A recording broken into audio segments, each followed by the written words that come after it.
Dans cette vidéo, on va voir comment est-ce qu'on peut importer un nuage de points sous AutoCAD pour ensuite faire des plans.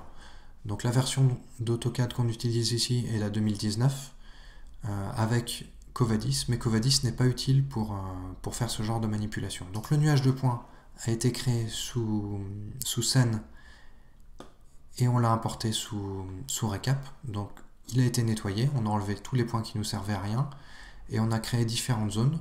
Donc une zone de mur, une zone de plafond, une zone de sol. Donc on va voir que ces différentes zones vont pouvoir être retrouvées sous AutoCAD. Donc on va dans l'onglet Insertion. Ensuite dans Insertion, on va dans Attacher. On peut voir que les seules possibilités offertes par AutoCAD pour importer des nuages de points sont des points RCP et des points RCS, qui sont directement des formats de Recap. Donc si on ouvre le nuage de points, je vous conseille de garder le chemin d'accès relatif, ce qui va nous permettre de tout mettre dans un dossier pour le transférer à quelqu'un et conserver l'utilisation du nuage de points avec le fichier AutoCAD. On peut changer le point d'insertion, l'échelle et la rotation du nuage de points.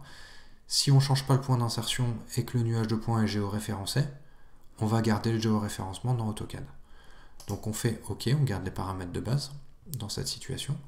Et on peut voir que le nuage de points s'insère aux coordonnées qui sont dans Recap. Donc avec une cote en Z qui est en dessous de 0.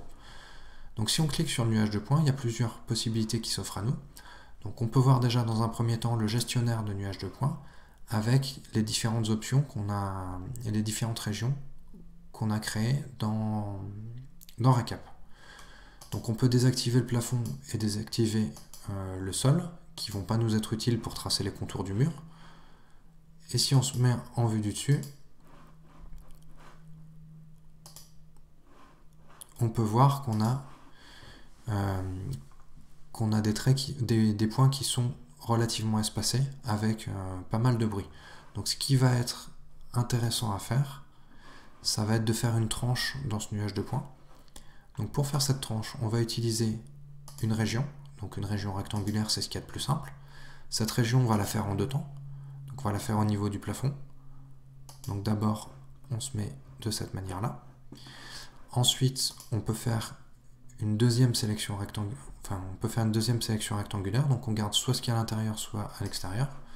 Donc ensuite, on peut faire une deuxième sélection rectangulaire. Et cette deuxième sélection rectangulaire, on peut l'affiner un petit peu. Ce qui va nous permettre, en vue du dessus, de garder que ce qui nous intéresse du nuage.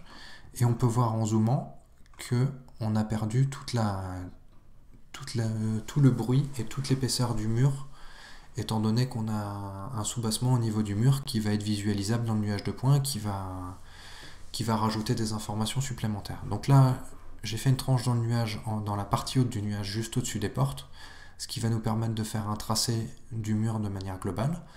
Ensuite, une fois qu'on a fait ce tracé de manière globale, on va pouvoir se remettre en vue de côté, annuler la délimitation et faire une tranche en partie basse. Donc on peut refaire une tranche de cette manière-là en partie basse et vérifier que ce qu'on a tracé correspond à ce qu'il y a en partie haute.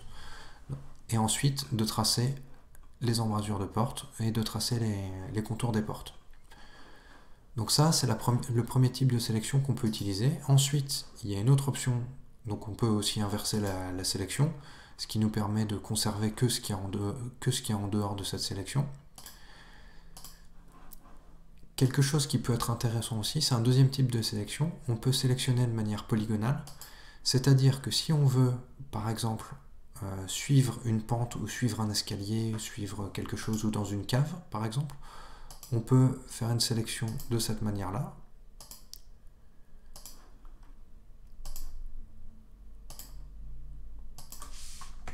Et là, la sélection va suivre directement l'escalier.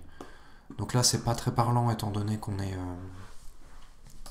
n'est pas exactement orthogonal au point de vue.